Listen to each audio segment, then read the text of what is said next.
नमस्कार विद्यार्थी मित्रांनो, तर आज आपण पाहणार आहोत की प्रकरण वाइज किंवा चॅप्टर वाइज नेमकं वेटेज कशा पद्धतीचं असणार आहे। मागील लेक्चरमध्ये आपण बघितलेलं आहे की नेमकं पेपरचा जो काही आराखडा आहे, पेपर पॅटर्न कशा पद्धतीचा आहे हे आपण बघितलेलं आहे। पण आता आपण बघणार आहोत या प्रकरण निहाय कशा पद्धतीची गुण विभागणी आहे, म्हणजे कोणत्या चॅप्टरला किती वेटेज आहे। मी मागे सांगितलेलं आहे तुम्हाला, त्यामुळे आपण आता जास्त वेळ न घालवता आपण डायरेक्ट कशा पद्धतीने पेपरचं वेटेज आहे हे आपण बघूया। आता सर्वात पहिल्यांदा आपण गणित भाग 1 मॅथमॅटिक्सचा पार्ट फर्स्ट जो आहे त्याच्याबद्दल बोलणार आहोत। याच्यामध्ये तुम्ही पाहायला गेलं तर तुम्हाला टोटल 6 चॅप्टर्स आहेत। कोणकोणते आहेत आपल्याला माहिती आहे, तुमच्या ओळखीचे झालेले असणार आहेत। त्यापैकी तुम्ही बरेच चॅप्टर्स जे आहेत अगदी चांगल्या पद्धतीने अभ्यास केलेला असणार आहे। सगळ्याच कन्सेप्ट तुम्हाला अगदी तंतोतंत जमत असतील। हे सगळे आपण आता बघूयात, काही क्वेश्चनच्या माध्यमातून देखील ते तुम्हाला लक्षात येईलच। तर आपला पहिला धडा आहे, त्या धड्याचे नाव आहे दोन चलातील रेषीय समीकरण, linear equation in two variables. Linear equation in two variable,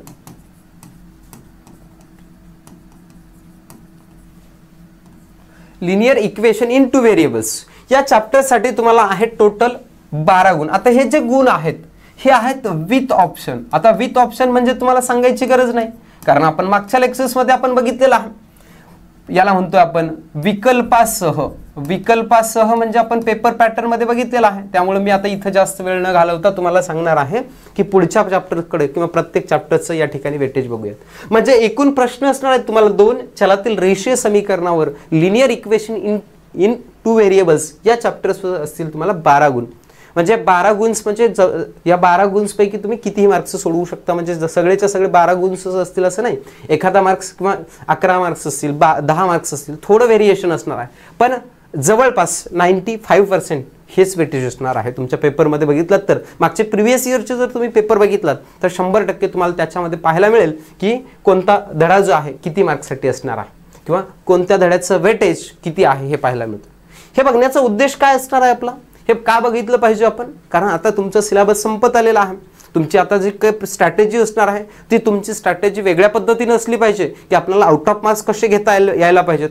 मग आउट ऑफ मार्क्स घेण्यासाठी आपल्याला कोणत्या पेपर्समध्ये किती मार्क्स पडत आहेत किंवा कोणत्या पेपर्स आपण सोडवलेला आहे, सराव पेपर सोडवला आपण क्लासचा असेल किंवा एखाद्या शाळेमधला पेपर असेल तर शाळेमधला पेपर असेल किंवा क्लासमधला पेपर ज्यावेळेस तुम्ही सोडवता त्यावेळेस तुमचे मार्क्स कोणत्या चॅप्टर्समध्ये कमी होतात, मग तुम्ही त्या चॅप्टर्सला किती वेटेज दिलं पाहिजे, त्याचा अभ्यास अजून वाढवला पाहिजे, कोणत्या चॅप्टरमधला अभ्यास अगदी आपला परिपूर्ण आहे, त्यातले आउट ऑफ मार्क्स आपल्याला मिळतात, याचं तुम्ही चांगलं ॲनालिसिस केलं पाहिजे। आणि हे जर ॲनालिसिस तुम्ही करत असाल तर तुम्हाला अगदी जसेच्या तसे मार्क्स मिळू शकतात।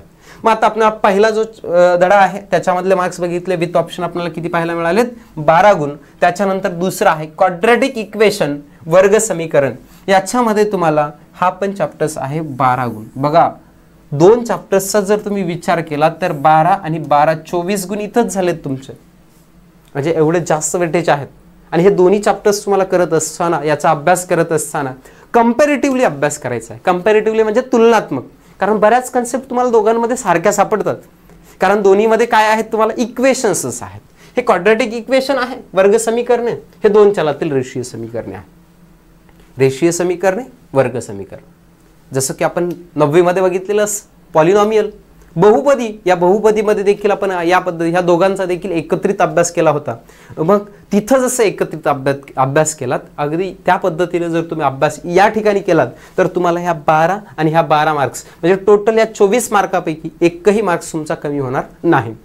याच्यामध्ये कसं काय, अजून दुसरी गोष्ट म्हणजे हे दोन्ही तुम्हाला काय करायचे, त्या दोघांमध्ये देखील सोल्युशन्स काढायचे आहेत। म्हणजे या ठिकाणी तुम्हाला त्याच्या उकली काढायच्या आहेत। आणि ह्या उकली काढत असताना तुम्हाला या दोघांमध्ये दोन्ही चॅप्टर्सचा जर विचार केला तर तुम्हाला दोघांमध्ये काही मेथड्स दिलेले आहेत। उदाहरणार्थ तुम्ही जर linear equation in two variables मध्ये गेलात, दोन चलातील रेषीय समीकरणामध्ये गेलात तर त्याच्यामध्ये तुम्हाला 4 मेथड्स आहेत। सांगेन मी तुम्हाला ज्यावेळेस आपण त्याचं रिव्हिजन घेणार आहोत त्यामध्ये आपण बघूयात 4 मेथड्स कोणते। आणि अगदी तुम्ही वर्ग समीकरणामध्ये गेलात, क्वाड्रॅटिक इक्वेशन मध्ये गेलात तर इथं देखील क्वाड्रॅटिक इक्वेशन सोडवण्याच्या 3 मेथड्स आहेत। म्हणजे तिकडच्या 4 मेथड आणि इकडच्या 3 मेथड्स ह्या कंपॅरेटिव्हली तुम्ही अभ्यास करू शकता। पण कंपॅरेटिव्हली अभ्यास केला तर तुम्हाला ते अंडरस्टँडिंग होईल आणि ते तुम्हाला समजण्यासाठी सोपं जाईल. का सोपं जाईल याचंही दुसरं कारण म्हणजे तुम्हाला जर तुम्ही व्यवस्थित अभ्यास जर केलेला असेल, चांगला अभ्यास केलेला असेल, तर तुम्हाला बऱ्याच वेळेस अशी अडचण होते की नेमकं कळतच नाही की एखादा क्वेश्चन विचारला जातो तो नेमका लिनियर इक्वेशन इन टू व्हेरिएबल्सचा आहे का क्वाड्रॅटिक इक्वेशन्स मधला आहे. ज्यांना हे व्यवस्थित समजायचं आहे त्यांना मात्र याचा व्यवस्थित अभ्यास केला पाहिजे. व्यवस्थित अभ्यास केल्यानंतर तुम्हाला हे किती मार्क्स मिळणार आहेत? 24 मार्क्स तुम्हाला मिळू शकतात. तिसरा धडा आहे आपला अंकगणिती श्रेणी, अर्थमेटिक प्रोग्रेशन. या अर्थमेटिक प्रोग्रेशन एपी म्हणतो आपण याला. या एपी मध्ये मात्र तुम्हाला 8 गुण आहेत. तसं बघायला गेलं तर हा चॅप्टर सोपा आहे अगदी, यातले मार्क्स तुमच्या हातातलेच आहेत.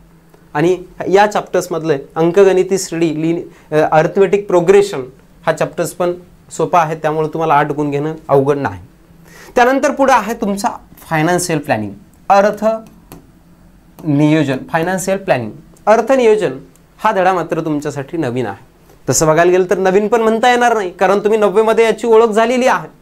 पण 9वी आणि 10वी याच्यामध्ये मात्र अर्थ नियोजन या धड्यामध्ये मात्र फरक आहे. कारण तिथं आपण बघितलेलं होतं, काय बघितलेलं होतं आपण, तर आपण त्या ठिकाणी म्हणजे 9वी मध्ये बघितलेला भाग होता तो होता टॅक्सचा, तो होता डायरेक्ट टॅक्सचा. आणि इथं जो बघायचा आपल्याला 10वी मध्ये तो आहे इनडायरेक्ट टॅक्सचा. खूप साऱ्या मुलांच्या अडचणी ह्या असतात की सर आम्हाला अर्थ नियोजनच समजत नाही हो, आम्ही प्रयत्न करतोय, अर्थ नियोजन समजत नाही. कारण हा अर्थ नियोजन इतका सोपा धडा आहे की यातले 8 मार्क्स तुम्हाला सहजरित्या मिळू शकतात. ते कसे मिळवायचे ते मी सांगेन, त्याच्यामध्ये देखील आपण डिटेलमध्ये चर्चा करणारच आहोत. कन्सेप्ट्स कोणत्या आहेत, कारण अगदी सोपा धडा आहे, कारण आपल्या व्यवहाराशी जुळणार आहे. कारण याच्यामध्ये तुम्ही बघितलं असेल, ज्यांनी शिकलेलं आहे त्यांना माहिती असेल, ज्यांचं बऱ्याच जणांचा पोर्शन झालेला आहे त्यांना जीएसटी. आता जीएसटी बघा बरं, आपण काहीही वस्तू खरेदी केली तर काय करतोय, जीएसटी देतोय. म्हणजे तुम्ही देता हो, मी पण देतो. म्हणजे एखादी वस्तू, हा समजा पेन मला खरेदी करायचा आहे, मी दुकानामध्ये गेलो, दुकानामध्ये जाऊन मी दुकानदाराला म्हटलं मला हा पेन द्या. त्यावेळेस तो दुकानदार मला बिल देणार आहे या पेनच्या बदल्यामध्ये, आणि पेन पण देणार आहे, पैसे माझ्याकडून घेईल. त्या बिलावर ज्यावेळेस आपण वाचतो टॅक्स इनवॉइस असं लिहिलं जातं, आणि त्या टॅक्स इनवॉइसमध्ये कुठंतरी तुम्हाला जीएसटी याचा उल्लेख सापडेल. मग तुम्हाला अवघड का वाटतं, कारण हा नवीन शब्द असा आहे असं वाटतं. आपण ऐकलेला तर असतो, पण इथं धड्याच्या माध्यमातून ज्यावेळेस तुम्ही बघता, या चॅप्टरच्या माध्यमातून ज्यावेळेस बघता, त्यावेळेस मात्र तुम्हाला वाटतं हे काहीतरी नवीनच आहे.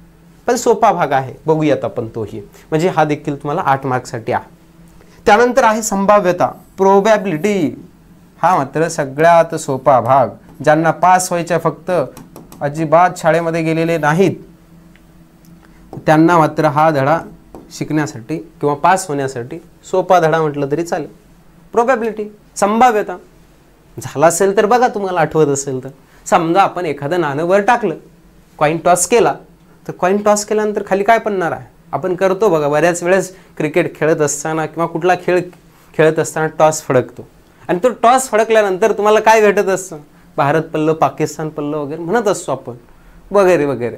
किंवा जर कोणी खेड्यामधले असतील तर त्यांना माहिती असतं उन्हाळा पावसाळा, पैसे नसतात की ते मग काय करतात, एखादी चिपरी घेतात, फरशीचा तुकडा घेतात, ते वर टाकतात, एका बाजूला ओलं करतात, एका बाजूला काय करतात, ते सुकं ठेवतात, कोरडच ठेवतात. आणि ते काय होणार आहे मग, ओलं पडलं तर पावसाळा, उन्हाळा वगैरे असा भाग. हे एवढं सोपा भाग हे तुम्हाला प्रोबॅबिलिटीमध्ये हे हमखास 1 मार्काला विचारला जाणार. मी जे आत्ता बोललो का नाही, जसं कॉईन टॉस केल्यानंतर किंवा एखादा फासा, एक डाय टाकल्यानंतर हे वगैरे वगैरे मी जे सांगणार आहे ते आपण बघूयात. त्याच्या ते चॅप्टर्स बघत असताना त्याच्याबद्दल डिटेल चर्चा आपण करणार आहोत. पण एक उजरती तुम्हाला कल्पना यावी म्हणून मी सांगितलं. म्हणजे हे सोपे का म्हणतोय याच्यासाठी सांगतोय. याच्यासाठी 8 मार्क्स आहेत, 8 गुण आहेत. त्याच्यानंतर आहे सांख्यिकी, स्टॅटिस्टिक्स. फॉर्म्युल्यावर काही फॉर्म्युले आहेत, ते फॉर्म्युले तुम्ही पाठ केलात की तुम्हाला हे 12 मार्क्स मिळतात. आणि हा 12 मार्क्स म्हणजे तुम्ही जर गणित भाग 1चा जर पार्ट बघितलात तर याच्यामध्ये मेजर मार्क्स असलेले 3 चॅप्टर्स आहेत. पहिला चॅप्टर आहे 2 चलातील रेषीय समीकरणे, दुसरा चॅप्टर आहे वर्ग समीकरणे, आणि तिसरा चॅप्टर आहे सांख्यिकी. या प्रत्येकाचे गुण जर बघितलात तर 12 त्रिक 36 तुम्हाला घ्यायचेत किती मार्क्स, आउट ऑफ मार्क्स घेण्यासाठी 40 मार्क्सचा पेपर आहे. 40 मार्क्सचा जर तुम्ही अगदी व्यवस्थित तंतोतंत या 3 चॅप्टरचा अगदी परफेक्ट अभ्यास केलेला असेल, परफेक्ट म्हणजे काहीही प्रश्न विचारा या 3 धड्यावर, आमचा एकही प्रश्न चुकणार नाही, असं जर ज्याच्याकडे कॉन्फिडन्स असणार आहे, आत्मविश्वास असणार आहे, त्याला मात्र 36 मार्क्स या 3 चॅप्टर्समध्ये मिळतात. घ्यायचेत किती तुम्हाला आउट ऑफ मार्क्स घेण्यासाठी 40. 40 पैकी 3 धड्यामध्ये 36. आणि आता मी सांगितलं हो का, हे प्रोबॅबिलिटीमध्ये 1 मार्क पडतो बघा, एक सांगितलं टॉस टाकलं वगैरे वगैरे. इथंच म्हणजे तुम्ही 40 मार्क्स सहजरित्या घेऊ शकता. पण त्याच्यासाठी पाहिजे तुमचा अगदी उच्च दर्जाचा अभ्यास असला पाहिजे, तुमच्या कन्सेप्ट क्लिअर असल्या पाहिजेत वगैरे वगैरे. असो, हे तुम्हाला गणित भाग असा विकल्पासह म्हणजे विथ ऑप्शन्स पाहायला मिळेल. किती मार्क्ससाठी? तर विथ ऑप्शन्स 60 मार्क्ससाठी पाहायला मिळेल. आणि अशा प्रकारे आपल्याला 60 गुणांपैकी घ्यायचे 40 मार्क्स. म्हणजे अवघड आहे का हो? तुम्हीच सांगा मला, अवघड आहे का गणित भाग 1 मध्ये मार्क्स घेणं? आउट ऑफ मार्क्स 40 पैकी 40 मार्क्स अजिबात अवघड नाही, सोपं काम आहे. ते कसे घ्यायचे सांगेन अजून मी व्यवस्थित. चला, अगदी आपण गणित भाग 1चा जसा भाग बघितलेला आहे अगदी त्याच पद्धतीने गणित भाग 2 मॅथमॅटिक्सचा पार्ट 2 आपण इथे या ठिकाणी बघतोय.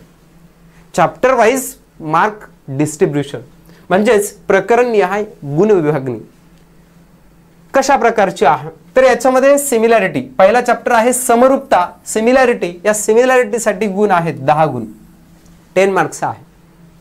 बघा आता तुम्ही तुलना करू शकता गणित भाग 1 आणि गणित भाग 2च्या चॅप्टर्सची. म्हणजे कुणाला किती मेहनत केल्यानंतर कोणत्या धड्यासाठी तुम्हाला किती मार्क्स मिळू शकतात हे कळेल. दुसरा आहे पायथागोरसचे प्रमेय. याच्यासाठी आहेत तुम्हाला 7 गुण, 7 मार्क्स आहेत. विथ ऑप्शन आहेत बरं काही सगळे मार्क्स, कारण इथे टोटल तुम्हाला दिसतं बघा 60 मार्क्स कसे येतात बघूयात. सर्कल, जसं तिकडे मी स्टार केलेला एक क्वेश्चन होता 4th नंबरचा, त्या 4th मध्ये तुम्हाला जसं मागच्या लेक्चर्समध्ये आपण बघितले डबल स्टार केलेला कोणता क्वेश्चन होता सांगा बरं तुम्ही. हां बरोबर आहे, कोणता प्रश्न? 4था क्वेश्चन नंबर 4. त्या क्वेश्चन नंबर 4 मध्ये एक क्वेश्चन हमखास तुम्हाला या सर्कल धड्यावर पाहायला मिळेल. आणि तो किती मार्क्सला आहे? सर्कल वर्तुळ आहे 12 मार्क्ससाठी आहे. 12 मार्क्स वेटेज आहे त्याचं. अगदी त्याच पद्धतीने तुम्हाला 4था धडा आहे भौमितिक रचना, याला म्हणतो आपण जिओमेट्रिक कन्स्ट्रक्शन. जिओमेट्रिक कन्स्ट्रक्शन आहे तुम्हाला 7 गुणांसाठी. अगदी सोपा. परत जसं मी तुम्हाला तिकडे सांगितलं प्रोबॅबिलिटी, अगदी त्या पद्धतीचा धडा म्हणजे, किंवा तुम्हाला तिकडे सांगितलं मी प्रोबॅबिलिटी संभाव्यता, अगदी त्या पद्धतीचा धडा म्हटलं तरी चालेल. ज्यांना पास व्हायचं आहे त्यांनी फक्त हा धडा करा, सोपं आहे काम.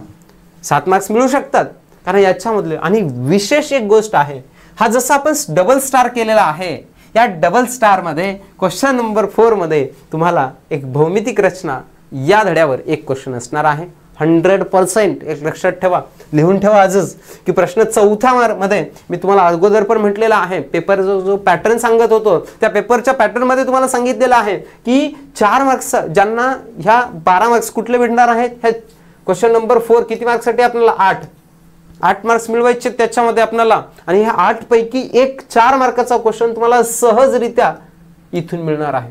तो 4 मार्काचा क्वेश्चन कोणता येतो तो पण मी सांगणार आहे. ज्यावेळेस मी तुम्हाला भौमितिक रचना शिकवेन, जिओमेट्रिक कन्स्ट्रक्शन शिकवेन, त्यावेळेस कळेल तुम्हाला. ठीक आहे.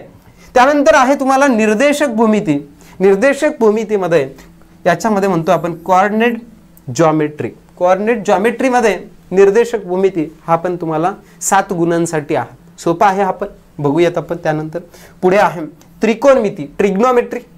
ट्रिग्नोमेट्री देखील 7 मार्क्ससाठी आहे. आणि शेवटचा आहे मेन्सुरेशन, महत्व मापन. हा महत्व मापन 10 गुणांसाठी आहे. जसं मी तुम्हाला गणित भाग 1 मध्ये 3 चॅप्टर सांगितले होते, जास्त मेजर मार्क्स असलेले, जास्त मार्क्सचं वेटेज असलेले मार्क्स चॅप्टर सांगितलेले होते. अगदी त्या पद्धतीने तुम्ही या ठिकाणी बघू शकता कोणत्या चॅप्टर्सला किती मार्क्स आहेत. बघा या ठिकाणी तुम्हाला पाहायला मिळतं, हा आहे 10 मार्क्ससाठी. म्हणजे हा एक इम्पॉर्टंट चॅप्टर म्हणता येईल. सिमिलॅरिटी ज्यांना आउट ऑफ मार्क्स द्यायचे त्यांच्यासाठी सांगतोय बरं का. 12 मार्क्स म्हणजेच सर्कल करणंच आहे, केलंच पाहिजे. बरेच जण म्हणतात याला स्किप केलं तर चालेल का वर्तुळाला. वर्तुळ स्किप केलात तर तुम्हाला आउट ऑफ मार्क्स मिळणार नाहीत, हे लक्षात ठेवा. कारण म्हणतात अवघड आहे म्हणून, पण नाही, सोपं आहे. बघूयात आपण. सगळे सोपेच जोडे आहेत अभ्यास केल्यानंतर. अभ्यास नाही केला सगळं अवघडच आहे. त्यानंतर मेन्सुरेशन, महत्व मापन, हा मात्र तुम्हाला किती आहे 10 मार्क. 10, 10, 20, 30 आणि 32 मार्क्स हे तुमचे 3 धड्यावर आहे. तिकडं 3 धड्यावर तुम्हाला 36 मार्क्स आहेत, इकडं 3 धड्यावर तुम्हाला 32 मार्क्स आहेत.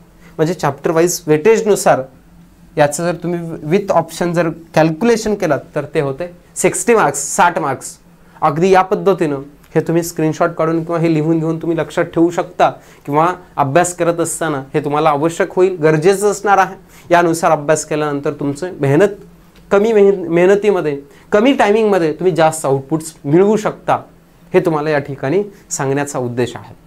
तुम्ही दोन्ही धड्यांचं म्हणजे गणित भाग 1 आणि गणित भाग 2 या दोन्ही पार्ट्सचं, mathematics part first, part second, या दोघांचं देखील चॅप्टर वाईज जे वेटेज आहे, मार्क्स वेटेज, ते आपण या ठिकाणी बघितलेलं आहे. यानंतरच्या लेक्चर्समध्ये आपण सुरुवात करणार आहोत पहिला धडा किंवा कुठलाही एका धड्याचं टोटल रिव्हिजन कशा पद्धतीने घेता येईल, कोणते क्वेश्चन्स इम्पॉर्टंट आहेत. जसं मी आता इथं तुम्हाला चॅप्टरचं काय सांगितलेलं आहे, मार्क्स सांगितलेले आहेत, अगदी त्या पद्धतीचाच भाग म्हणजेच आपण कोणते क्वेश्चन, आता चॅप्टर्सच्या मध्ये असलेले कोणते क्वेश्चन्स तुम्हाला महत्त्वाचे आहेत, कोणते क्वेश्चन्स तुम्ही करायचे आहेत, म्हणजे अगदी तुम्हाला फक्त या व्हिडिओच्या माध्यमातून जर तुम्ही थोडाफार अभ्यास करत राहिलात रोजच्या लेक्चर्सच्या माध्यमातून, तर तुम्हाला कसल्याच प्रकारची अडचण ह्या गणित या विषयामध्ये येणार नाही. मॅथमॅटिक्समध्ये तुम्हाला अजिबात अडचण येणार नाही आणि तुम्ही 100 आउट ऑफ 100 मार्क्स मिळवून देणारा जो तुमचा गणित विषय आहे, याच्यामध्ये तुम्हाला कोणीही रोखू शकणार नाहीत आणि तुम्ही 100% 100 मार्क्स घेऊ शकतात. या ठिकाणी थांबूयात आपण. नेक्स्ट लेक्चरमध्ये आपण क्वेश्चनच्या माध्यमातून किंवा रिव्हिजनच्या माध्यमातून बऱ्याच कन्सेप्ट आपण बघणार आहोत. धन्यवाद.